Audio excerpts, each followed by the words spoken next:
देश संकट में है क्योंकि किसान संकट में है। किसी भी देश को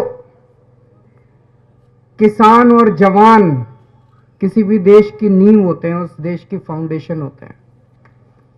और अगर किसान और जवान संकट में हो तो वो देश आगे कैसे तरक्की कर सकता है, वो देश खुशहाल कैसे हो सकता है। आज हमारे देश का किसान संकट में है। जिस किसान को खेतों में होना चाहिए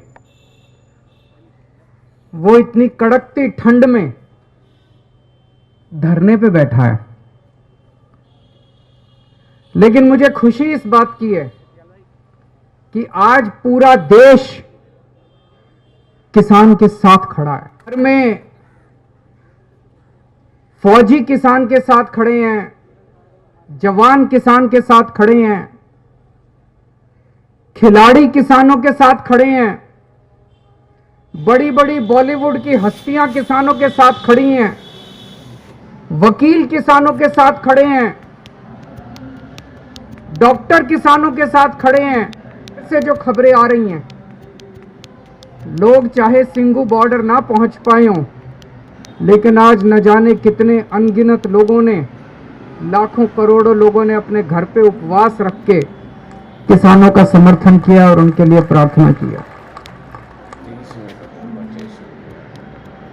आम आदमी पार्टी शुरू से किसानों के साथ है, किसान आंदोलन का समर्थन करती रही है।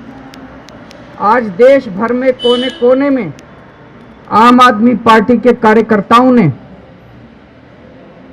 या तो अपने घर पे और या सामूहिक तरह से कहीं ना कहीं इकट्ठे होकर उपवास किया, किसानों का समर्थन किया। और जब जब जरूरत पड़ी हम लोग बिल्कुल चट्टान की तरह खड़े होकर हम लोगों ने किसानों का समर्थन किया।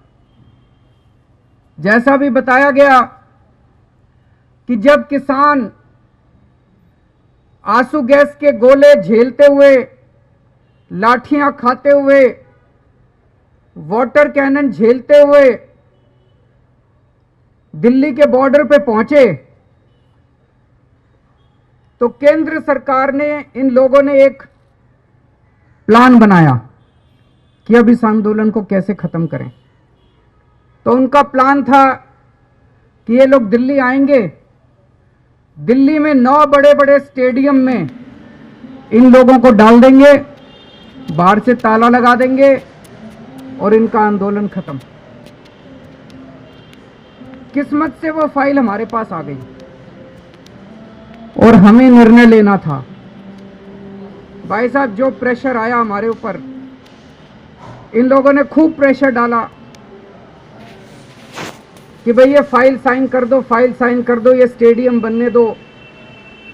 लेकिन हम भी जानते, हम भी आंदोलनकारी रह चुके, इन्हीं स्टेडियम में हम भी रात गुजार चुके। हमें पता है ये स्टेडियम किस तरह से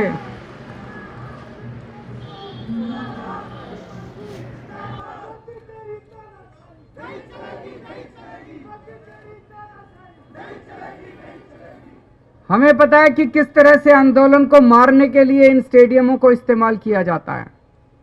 हम इनके प्रेशर में नहीं आए, हमने इन लोगों से लड़ाई करी, केंद्र सरकार नाराज हुई, हमें इस बात की कोई परवाह नहीं है। हम किसानों के साथ चट्टान की तरह खड़े रहे और हमने इनकी फाइल रिजेक्ट कर दी।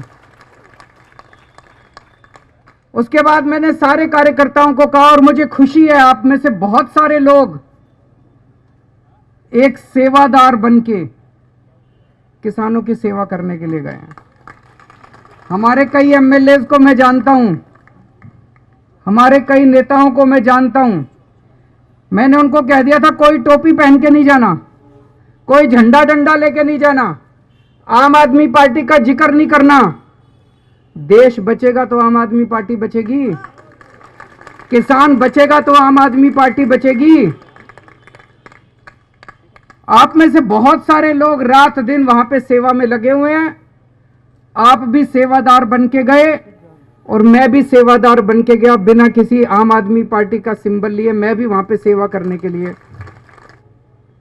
पिछले हफ्ते जब इनका आंदोलन था, एक दिन मैं भी एक दिन वहां जाना चाह रहा था, लेकिन इन्होंने मेरे दरवाजे बंद कर दिए, मेरे को जाने नहीं दिया।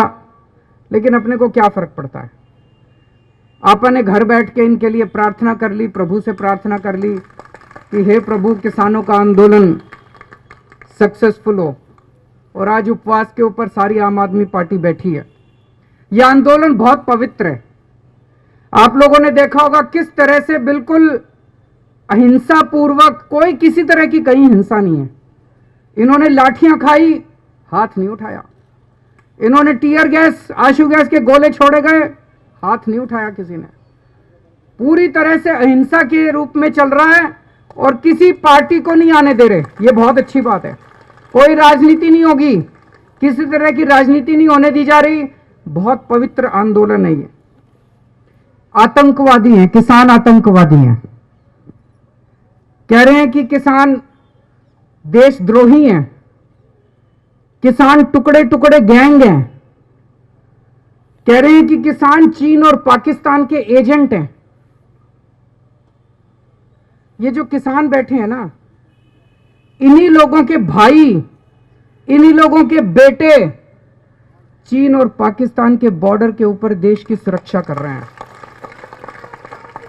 तो ये जितने नेता और ये जो लोग कह रहे हैं कि ये चीन और पाकिस्तान के एजेंट हैं, मैं इनको कहना चाहता हूं, एक दिन आप अपने बेटे बेटियों को चीन और बॉर्डर के पाकिस्तान के बॉर्डर पे भेज के देखो, तब पता चलेगा कलेजे पे क्या बीतती है।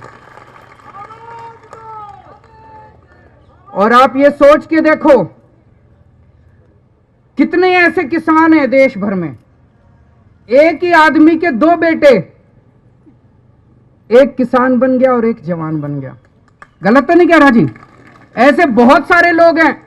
कितने परिवार हैं, एक बेटा फौज में और एक बेटा खेत में। अब जब वो फौज में बॉर्डर के ऊपर उनका बेटा सुनता है कि मेरे भाई को आतंकवादी कहा जा रहा है, जब वो सुनता है मेरे पिताजी को आतंकवादी कहा जा रहा है जो यहां सिंघू बॉर्डर पे बैठे हैं, तो उसके दिल पे क्या गुजरती होगी? ये सही नहीं हो रहा।